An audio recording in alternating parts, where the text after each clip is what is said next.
오늘 이 말씀 가운데 하나님의 은혜와 평안이 함께하기를 주님의 이름으로 축복합니다. 세 번째, 삼손을 통해 예수를 보라라는 마지막 시간으로 삼손을 통해 우리를 구원하신 예수님을 정확하게 보여주는 인물로 성경은 소개를 해 놓고 있는데요. 삼손의 고난과 죽음을 통한 구원이란 제목으로 여러분에게 말씀을 전해드리려 합니다. 삼손의 고난과 죽음의 의미가 결국은 앞으로 오실 그 예수님의 고난과 죽음을 예표하는 사건으로 성경은 기록해 놓고 있습니다. 그래서 이 삼손의 고난과 죽음을 통해 어떻게 예수님의 고난과 죽음을 볼 수 있는지를 여러분과 함께 살펴보겠고요. 이 삼손의 고난과 죽음을 통해서 하나님이 어떻게 당신의 백성들을 구원해 내시는지 그 구원의 과정과 완성을 오늘 저와 여러분이 함께 살펴보도록 하겠습니다. 우리가 지난 시간까지 함께 살펴봤던 것처럼 삼손의 출생 또한 비범했고 남달랐고, 삼손이 이방 여인과 결혼하는 이 일 또한 이 모든 것이 하나님의 백성을 구원하기 위한 하나님의 계획이자 하나님의 연출하시는 사건이었습니다.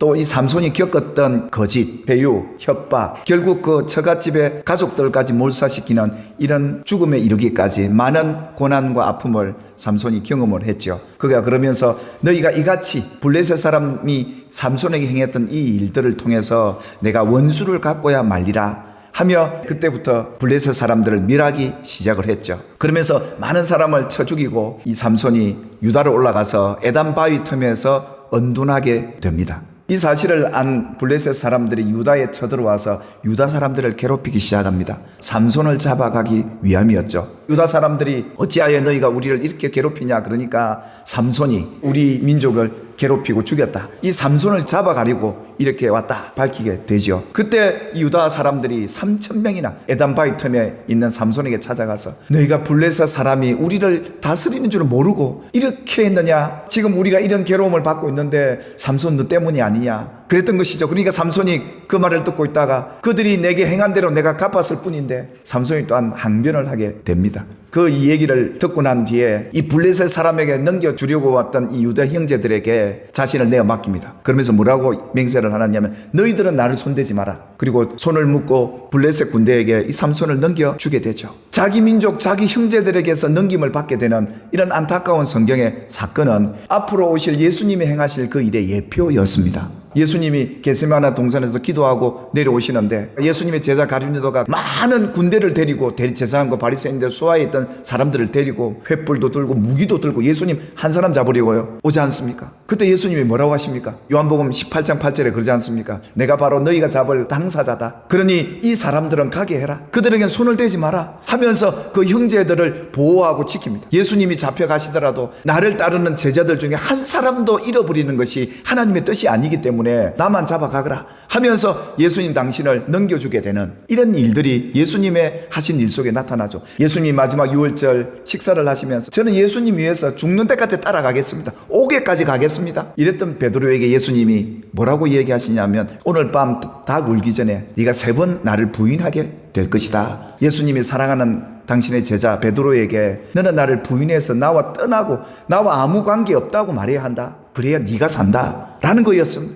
베드로가 3번 예수님을 부인하고 난 뒤에 통곡을 하지 않습니까? 예수님이 자기에게 하셨던 이 말씀이 이루어진 겁니다. 베드로의 통곡은 예수님의 그 사랑을 발견했던 겁니다. 내가 갇혀서 고난받겠지만 너는 나를 지금은 따라와서도 안 되고 살아남아야 된다는 그 예수님의 그 사랑, 이 예수님의 사랑을 깨달은 베드로는 예수님의 이 말씀이 어떤 의미로 다가왔고 하나님의 뜻을 이루는 이 일에 베드로 또한 예수님을 배반하는 그 사명을 감당하지만 이 예수님의 사랑을 베드로는 깨달았던 겁니다. 이 사실을 두고 삼손도 그랬지 않습니까? 네가 안 잡혀가면 너희들을 괴롭힐 텐데 블레셋이 저 대적 원수가 너희들을 또 괴롭힐 텐데 나를 넘겨라. 바로 오늘 이 삼손의 이 행한 일이 앞으로 예수님이 받을 고난과 죽음에 대한 예표가 되었다라는 것을 성경이 우리에게 얘기하지 않습니까? 그뿐이겠습니까? 이렇게 잡혀가다가 낙이 턱뼈로 막 수천 명을 대적을 죽이지 않습니까? 그뿐이겠습니까? 한 기생집에 들어가서 가사에 내려가서 삼손이 그 성문 문짝을 잡아 빼고 왜 이 얘기가 나올까요? 블레셋을 두렵게 만들려고요. 그리고 자기가 잡혀가야 되기 때문에 이 큰 힘이 있다는 걸 과시하고 보여줘야 했습니다. 이 삼손이 이후에 사랑한 여인 들릴라, 삼손이 그 여인을 사랑을 합니다. 어떤 사건이었습니까? 블레셋 사람들이 쳐들어와 가지고 이 여인에게 어떻게 협박을 합니까? 삼손이 힘이 어디서 나오는지 알아내기만 한다면 너에게 은 1,100개를 주겠다. 근데 3번이나 거짓으로 알려주지만 날마다 이 삼손에게 조릅니다. 재촉을 하죠. 근데 삼손의 마음이 어땠느냐? 번민하여 죽을 지경이었습니다. 왜 여러분 삼손이 번민했을까요? 들릴라를 사랑하는 마음이었습니다. 내가 만일에 잡혀가고 죽는다면 이 여인은 살겠지만 내가 살겠다고 힘써서 그 대적들을 멸한다면 이 여인은 어떻게 되겠는가? 그래서 고민하고 번민됐던 겁니다. 결국은 이것이 하나님이 당신의 백성을 어떻게 사랑하고 고민하고 계시는지 그 부분 아니겠습니까? 이 들릴라가 삼손에게 어찌하여 나를 사랑한다면서 이러느냐고 졸라대니까 어쩔 수 없이 얘기해 주는 것 같았습니다. 이것 또한 삼손이 구원의 역사에 들어가야 할 당신의 죽음을 통해서 어떻게 당신의 백성을 구원해 내실지에 대한 그 계획을 갖고 있었던 것입니다. 결국 이 삼손의 이 행한 일은 예수님이 마지막에 행하실 그 십자가의 고난 앞에 이루어질 그 예표였습니다. 예수님도 그러지 않습니까? 예루살렘에 잡혀 고난받고 죽으셔야 될 그 지경에 예수님이 겟세마네 동산에서 마음이 매우 고민하고 죽게 되었다. 왜 그렇습니까? 저 죄짓고 있는 저 백성을 위해 내가 죽어야 되는가? 아니면 내가 살아서 저 백성을 죽여야 될 것인가? 얼마나 많은 고민이 되었을까요? 이 삼손의 고민과 이것이 함께 이어져가는 모습이었던 것이죠. 결국은 알려주죠. 삼손의 힘은 어디서 나옵니까? 나시린에게 머리를 밀면 그때부터 하나님의 영이 떠나고 하나님의 뜻도 거기서 좌절되고 끝납니다. 그래서 머리털 7가닥을 밀고 괴롭게 하면 힘이 빠지게 된다는 이 비밀을 알려주게 됩니다. 그래서 이 여인이 머리를 밉니다.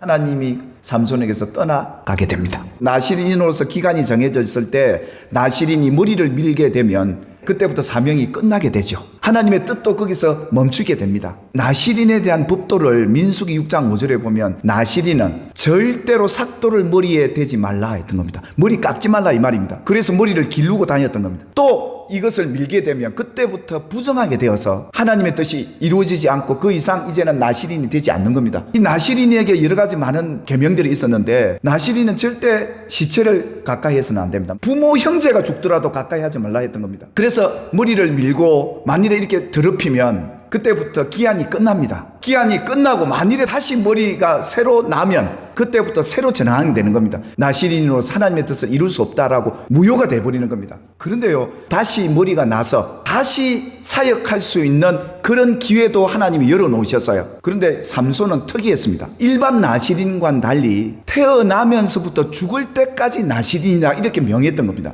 그러니까 일반 나시린은 머리가 깎이고 나면 그때부터 사명이 끝나는데 삼손은 끝나는 게 아니었습니다. 그러니까 머리가 깎였다고 하나님의 뜻이 좌절되거나 삼손의 사명이 끝난 게 아니었습니다. 삼손은 이걸 알고 있었던 거예요. 그래서 비밀은 알려주었지만 하나님이 나를 나시린이 죽을 때까지 사용하실 것이라는 이 비전과 꿈을 삼손은 잡혀서도 갖고 있었던 것이죠. 블레셋 사람들이 그를 잡아옵니다. 눈까지 뽑아버립니다. 그리고 짐승이나 돌리는 맷돌을 돌리게 합니다. 그러면서 하나님을 모욕하고 이 삼손을 조롱하기 시작하고 자기 신전에다가 이 삼손을 불러다 놓고 그들의 신을 찬양하게 됩니다. 그런데요, 끝이 아니었습니다. 머리털이 밀린 후에 다시 자라기 시작합니다. 왜 성경은 이걸 기록해 놓고 있을까요? 하나님의 백성들의 삶 속에서 어떤 절망적인 상황이 와도 절망은 없다. 하나님께는 다시 하나님은 시작하신다. 하나님은 다시 나를 사용할 것이다 라는 이 믿음을 갖고 삼손을 기다렸던 겁니다. 삼손이 하나님께 부르짖지 않습니까? 하나님 구하옵니다. 이번만 나를 강하게 하사 나의 두 눈을 뽑은 이 블레셋 사람의 원수를 단번에 갖게 해주소서 이럽니다. 이스라엘 백성들 구원해내기 위해서 하나님이 삼손을 통해서 행한 일은 바로 이거였거든요. 한 번에 끝낸다. 삼손의 죽음을 통해서. 그러면서 그 블레셋 신전의 두 기둥을 잡고 이 기둥을 흔들어 버리지 않습니까? 그 안에 있던 모든 방백들, 지도자들, 왕 몰살을 하지 않습니까? 삼손이 죽을 때에 이 죽인 자가 살아있을 때 죽인 자보다 더 많을 정도로 그 집안이 완전히 망하게 된 겁니다. 이것이 하나님이 이 삼손의 고난과 죽음을 통해서 우리에게 보여주는 사건인데요. 예수님이 제자들까지 부인하게 만들고 떠나가게 만들고 너희들은 나를 지금은 따라올 수 없으니 지금은 죽어서는 안 된다. 내가 죽어야 너희가 산다. 이 대적들에게서 자유케 할 내가 죽어야 너희가 산다. 하나님의 구원의 계획이 어느 날 갑자기 이루어진 예수님이 오셔서 이루어진 사건이 아니라 이미 구약의 성경에서부터 아니 창세전부터 우리를 구원하시고자 한 하나님의 계획이 성경에 기록되었다는 겁니다. 여기서 놀라지 않을 수가 없는 거예요. 하나님의 사랑이 이처럼 크구나. 이 성경의 이야기는 하나님이 우리를 사랑하는 얘기입니다. 하나님의 관점에서 하나님의 뜻 안에서 보면 하나님이 당신의 백성을 이렇게 사랑하고 있다는 것을 보여주는 내용이 삼손의 얘기였던 것이죠. 삼손의 이 죽음을 통해서 당신의 백성을 자유케 하고 블레셋의 압제에서 구원한 하나님의 승리가 삼손의 죽음을 통해 일어나게 되었던 것이죠. 삼손은 자기의 삶이 없었습니다. 자기 의지로서 누구와 결혼했던 것도 아니고, 자기 의지로 해서 들릴리라 사랑을 했던 것도 아니고, 하나님이 당신의 백성을 구원해내기 위해서 자신을 그냥 내어드린 나신일 그였습니다.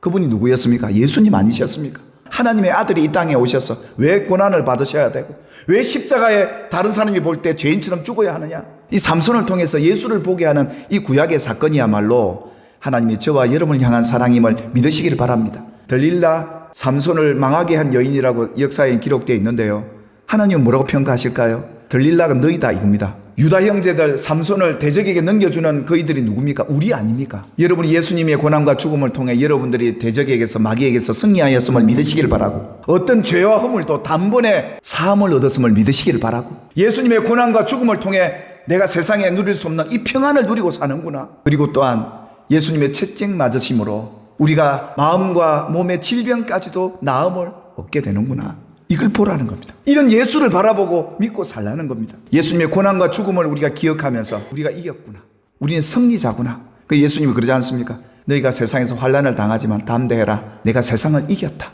평안해라, 강건해라, 승리했다, 그 죄에서 자유해라 하시는 오늘 십자가에서 그 음성이 여러분에게 들려진 줄 믿으시길 바라고, 오늘부터 자유케 되시길 바라고, 평안케 되시기를 주님의 이름으로 축복합니다. 하나님의 자녀된 권세를 누리고 당당하게 승리하며 살아가는 저와 여러분이 될 줄 믿습니다.